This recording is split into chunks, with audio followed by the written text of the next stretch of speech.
David tadi, dan saya berdoa untuknya, dan saya ikut bersyukur bahwa yang bersangkutan sudah mengalami kemajuan meskipun tentu belum sadar, masih dalam status koma, tapi gerakan-gerakan fisiknya dan sebagainya jika digerakkan itu sudah mulai membaik lah. Itu satu. Yang kedua, itu tadi saya sudah berdiskusi dengan para penasihat hukum dan para aktivis dan para penegak rasa kemanusiaan. Kasus ini harus diselesaikan tuntas secara hukum. Undang-undang sudah membatasi jenis perbuatan apa, dihukum dengan apa. Ya, kalau begitu kita coba akan mengetahui bagaimanakah perkembangan mengenai perkara kasus ini. Sudah terhubung bersama kami ada Bang Dolfi Rompas, ini kuasa hukum dari Mario Dandi. Selamat malam, Bang. Ya, selamat malam, Mbak. Ya, Bang, mungkin bisa dijelaskan, Bang, sejauh ini memang perkara kasus dari Mario Dandi ini sudah seperti apa, dan juga mungkin ditambahkan kondisi baik fisik maupun juga psikologi dari Mario seperti apa saat ini, Bang? Karena semua mata tertuju pada kasus ini. Ya, untuk perkembangan kasusnya sih masih terus berjalan. Malam ini juga saya masih di Polres Metro Jakarta Selatan. Penyidik masih terus bekerja untuk meminta keterangan, dan kalau untuk kesehatan tentunya harus kembali kepada tim medis ya, karena selama ini kan belum ada pemeriksaan. Jadi ya kami ini serahkan sepenuhnya kepada penyidik, karena penyidiklah yang punya kewenangan untuk memeriksa Mario. Bang Dolfi, kita agak mundur sedikit. Sebenarnya pemicu awal sehingga klien Anda, Mario Dandi, bisa naik pitam ini karena apa, Bang? Karena awalnya kami mendengar aduan perempuan berinisial AG. Kemudian muncul lagi wanita berinisial APA. Yang benar yang mana ini, Bang Dolfi? Ya, itu memang di dalam keterangan kan sudah disampaikan kepada penyidik. Jadi berawalnya dari saudari AG.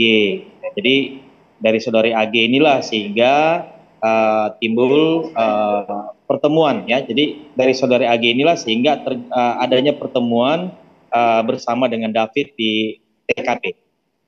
Ngadu apa AG ini, Bang, ke Mario? Apa yang disampaikan, Bang? Ya, jadi ada sesuatu yang disampaikan sehingga klien kami Mario ya tujuannya ingin coba untuk mengklarifikasi apa yang disampaikan oleh saudari AG tersebut. Oke, betul, Bang, kemudian sempat meminta SL untuk bersiap memvideokan pertemuan tersebut. Sudah ada rencana untuk melakukan hal ini? Jadi itu terjadi secara spontan ya pada saat mereka ke sana. Jadi memang ada penyampaian itu untuk diambil video ya. Ya. Bang Dolfi, kalau memang hanya bertemu, kenapa sampai tega sekali, Bang, menganiaya korban David Ozora ini? Bahkan video yang sudah viral, Bang, korban sudah terbaring lemas, masih dipukul, ditendang berkali-kali, Bang. Ya, jadi setelah kami bertemu dengan klien kami ya pada 2 hari yang lalu waktu ada penambahan pemeriksaan, memang klien kami Mario menyampaikan kepada kami bahwa apa yang dia perbuat itu adalah suatu kesalahan dan sangat menyesal ya atas perbuatan tersebut. Ya, Bang, mungkin bisa dijelaskan lagi, karena ini menjadi simpang siur dan juga menjadi pertanyaan publik. Apa sih kemudian yang disampaikan oleh AG kepada Mario sehingga kemudian Mario ingin mengklarifikasi bahkan tindakan kriminal ini yang kemudian muncul dilakukan terhadap David? Ya, jadi hal tersebut sudah dituangkan di dalam BAP, jadi mungkin nanti penyidik akan coba untuk bisa menginformasikan, karena ini kan masih terus melakukan pemeriksaan ya. Jadi mungkin nanti biarlah penyidik yang akan mengungkap. Ya, karena kami hanya mendampingi dan kami memberikan kepercayaan penuh kepada penyidik agar supaya kasus ini bisa terungkap secara terang benderang. Bang Dolfi, ini kan dari kepolisian menjelaskan perbuatan tidak menyenangkan. Apakah ini hanya sebatas verbal atau sudah mengarah ke fisik sehingga memantik reaksi dari Mario Dandi Satrio ini, Bang? Kalau itu karena itu teknis penyidikan dari pihak penyidik, jadi mungkin penyidik yang lebih memahami tentang keterangan tersebut. Oke, Bang, nampaknya kan tidak hanya Mario Dandi, kemudian AG dan juga SL saja yang ada di lokasi, tapi informasinya ada sosok wanita lain, APA ini. Apa peran dari seorang wanita ini, Bang? Bisa dijelaskan mungkin kepada kami?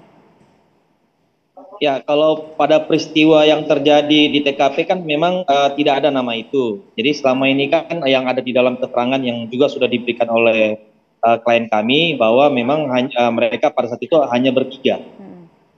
Yaitu klien kami, saudara Ed. Bang Dolfi masih tersambung, dilanjutkan Bang. Baik, kita coba menghubungi Bang Dolfi Rompas lagi. Silakan Bang Dolfi. Silakan Bang Dolfi. Oke, kita coba akan memperbaharui terlebih dahulu hubungan komunikasi kami bersama dengan Bang Dolfi Rompas. Kalau begitu kita coba akan kembali lagi. Memang kasus ini kan masih berjalan dan juga masih berguring. Barboni, apa yang kemudian bisa menjadi pelajaran lah paling tidak? Jangan kemudian akibat satu kasus kemudian ini menjadi menggeneralisasi semua pejabat publik bahkan tidak hanya ASN. Iya, pertama sih saya kira kita juga harus fair bahwa ini bukan hanya persoalan teman-teman di Direktorat Pajak. Bagaimana dengan imigrasi, bagaimana dengan kementerian-kementerian, dan juga bagaimana dengan pejabat-pejabat daerah ngeri-ngeri itu. Itu artinya ini akan menjadi pelajaran buat semua. Ya, pentingnya sekarang kita menyadari bahwa zaman yang terus berkembang, dunia menuntut demokrasi ini harus sehat. Siapapun yang ada di ruang kekuasaan harus betul-betul peduli dan menghargai masyarakat sebagai pemilik kekuasaan. Kan itu. Dan sebetulnya sudah ada langkah hukum kan yang dilakukan oleh pemerintah lah. Ada dan juga ada upaya, misalnya sekarang KPK sendiri mendorong adanya undang-undang perampasan aset. Saya kira itu perlu kita dorong bersama. Ya, tinggal nanti teman-teman DPR mampu nggak merespons ini dan masukin dalam prioritas prolegnas tahun ini misalnya atau tahun depan misalnya. Nah, karena undang-undang perampasan aset ini nanti bisa mendorong banyak pejabat publik untuk bisa menahan diri. Mereka akhirnya bisa dikendalikan oleh aturan hukum sehingga persoalan-persoalan banyak pejabat yang kemudian menjadi cibiran atau omongan karena tidak bisa menertibkan diri itu ya bisa dikendalikan lah, kurang lebih begitu. Dan Presiden sendiri juga dalam pertemuan terbatas di Istana tanggal 7 Februari, ya saya kira hadir juga Kapolri di situ, Jaksa Agung, Menko Polhukam, memang mendorong juga ide KPK ini dijadikan sebagai keputusan oleh DPR supaya legislasi terhadap undang-undang perampasan aset itu dikonkretkan. Baik. Nah, saya kira langkah-langkah seperti ini yang kita butuhkan. Karena kalau tadi kembali kepada postulat moral, kemudian pada akhirnya kita bicara soal alat ukur. Ya, karena kita tidak bisa mengharapkan semua orang jadi baik. Kita tidak bisa mengharapkan siapapun yang ada di ruang kekuasaan itu menjadi orang baik.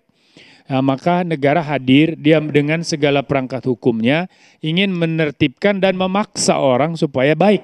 Ya kan begitu. Nah, ada perlu konformitas. Jadi kepatuhan terhadap aturan. Nah, dalam konteks inilah penegakan hukum itu menjadi alat ukurnya. Ya kan begitu. Ya, cuman lagi-lagi yang paling penting adalah bagaimana mengatur ruang publik dan ruang kekuasaan ini dalam perspektif demokrasi itu harus dari sudut pandang konstitusi. Bukan dalam sudut pandang nilai dan segala macam. Saya sendiri misalnya sangat respect juga dengan kinerja KPK di era Pak Bambang. Bapak ya dulu sempat. Cuman sayang sekali kan nuansa keagamannya terlalu menonjol sehingga akhirnya orang berpikir apakah ini sebuah upaya ini apakah sebuah pemberantasan korupsi atau sebuah upaya sebuah khotbah dalam semua baik, cuman bagaimana menampilkannya di ruang publik, cara dan simbol, nah itu yang penting sehingga nanti niat baik itu tidak disalah tafsirkan. Baik. Kurang Saya lebih mau begitu. Makasih. interupsi soal undang-undang perampasan aset itu bukan dari sekarang, masih zaman saya lagi. Kenapa? Karena sistem politik kita itu syarat dengan money politik dan cost politik itu sangat tinggi. Sehingga demikian itu menurut saya tidak bisa diselesaikan oleh DPR sekarang. Pergantian baru. Kenapa? 262 orang dari 575 anggota DPR yang sekarang itu pebisnis. Kemudian hasil survei KPK 2019 untuk menjadi caleg daerah Pulau Jawa untuk DPR pusat, kalau dia tokoh minimal 1 M. Tokoh itu misalnya Agim, UAS, seperti itu. Kalau bukan tokoh minimal 5 M sampai 25 M. 2019 itu Jawa Timur ada yang 3 M, 4 M tidak terpilih. Gubernur Kalimantan Selatan kemarin 2019 itu untuk terpilih 700 M. Wow. Mendekati 1 T. Gubernur Kalimantan Selatan. Jadi kos politik itu yang mengakibatkan akhirnya undang-undang yang disusun itu berkepentingan bersinggungan dengan. Sehingga demikitu kalau DPR sekarang itu mengesahkan, oh saya gembira sekali. Tapi itu artinya membuka jerat buat mereka sendiri. Mereka harus bertanggungjawabkan aset-aset kekayaan mereka. Ada anggota ketua MPR pergi datang ke pernikahan anaknya presiden di Solo pakai jet pribadi. Bayangkan. Nah, ketua MPR berapa tahun? Dari mana? Berarti kan terlibat dalam kegiatan pengusaha atau dan seterusnya seperti Pak Said sudah katakan tadi. Saya berharap bahwa pada hasil 2024 nanti betul-betul DPR itu relatif murni, relatif bersih sehingga mereka bisa mengesahkan undang-undang perampasan aset yang itu sudah puluhan tahun. Itu yang kita nantikan Pak Abdullah. Kita boleh kembali ke kasus, kita sudah terhubung kembali bersama dengan Bang Dolfi. Bang Dolfi, kami ingin secara konkret sebenarnya apa hubungan antara Mario Dandi, kemudian AG, dan juga perempuan inisial APA yang sampai sekarang kita belum tahu Bang latar belakangnya apa ini Bang? Ya, sebenarnya mereka semua itu kan punya hubungan pertemanan. Jadi sebatas pertemanan. Pacaran gitu Bang antara AG dan juga Mario Dandi? Ada hubungan AG-nya khusus? mengadu ke Mario Dandi? Iya. Kalau yang kita ketahui melalui keterangan yang sudah diberikan di dalam BAP bahwa mereka memiliki hubungan ya. Oke, antara Mario dan juga AG? Iya. Ya. Jadi antara AG dan Mario memiliki hubungan. Oke, lalu hubungan antara Mario, AG dan juga APA ini apa Bang? Ada hubungan khusus kalau kah? kalau itu saya belum mendengar ya di dalam belum melihat ya dan mendengar di dalam keterangan yang diberikan oleh klien kami bahwa apa ada hubungan atau tidak. Baik, saat ini dari kuasa hukum sudah mendengar Bang, banyak juga desakan, dorongan bahkan soal hukuman untuk Mario Dandi ini bukan cuma 5 tahun, tapi diperberat karena penganiayaan berat yang dilakukan bisa 10 sampai 12 tahun. Responnya bagaimana nih kuasa hukum? Ya tentunya kami yang pertama-tama harus menghormati ya setiap proses hukum yang sedang dijalani oleh penyidik Polres Metro Jakarta Selatan. Ya ini kan adalah negara hukum, jadi biarkanlah penyidik menjalankan tugas dan kewenangannya dengan benar dan tepat tanpa ada intervensi dari pihak manapun.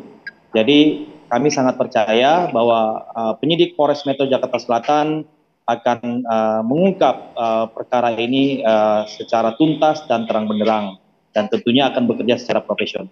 Ya, Bang Dolfi, mumpung ada Anda di sini Bang, apa sih Bang yang kemudian sempat disampaikan oleh Mario Dandi kepada Anda mengingat kasus ini kemudian begitu besar bahkan juga menyeret nama besar sang ayah bahkan hingga sang ayah kemudian harus mundur dari jabatannya? Iya, terakhir dia menyampaikan kepada kami ya bahwa dia mengakui ya bersalah dan beliau menyatakan menyesal bahkan pada waktu pemeriksaan sebelumnya ya dia meminta kepada kami untuk mengunjungi rumah sakit dan menyampaikan permohonan maaf kepada David ya dan kepada keluarga David juga. Bahkan dia meminta kalau bisa kami kuasa hukum mendoakan Adinda David agar supaya segera pulih. Gitu. Tapi sejauh ini Bang Dolfi dari kuasa hukum, dari pihak keluarga sudah bertemu dengan keluarga korban. Bagaimana responnya? Karena kami dengar di media kabarnya Anda juga diusir Bang dari rumah sakit. Jadi bukan diusir ya, jadi mungkin informasinya agak keliru ya. Jadi kami tidak diusir, cuman memang pada waktu kami datang mungkin saatnya kurang tepat karena Adinda David kan masih berada di ICU, jadi belum saatnya lah, gitu. Dan untuk keluarga klien kami sebenarnya dari awal-awal memang sudah pernah mengunjungi pada saat Adinda David itu masih dirawat di RS Medika Permata Hijau. Jadi sudah pernah datang dan bertemu langsung dengan ayah daripada Anida David, yaitu Pak Jonathan, dan menyampaikan juga permohonan maaf secara langsung. Bahkan Pak Jonathan, ayah daripada Anida David, sangat ramah dan baik sekali menerima keluarga daripada klien kami. Itu, Mbak. Oke. Baik, terima kasih Bang Dolfi, informasi singkat dari Anda. Kita akan jeda terlebih dahulu, pemirsa. Catatan Demokrasi kembali untuk Anda sesaat lagi.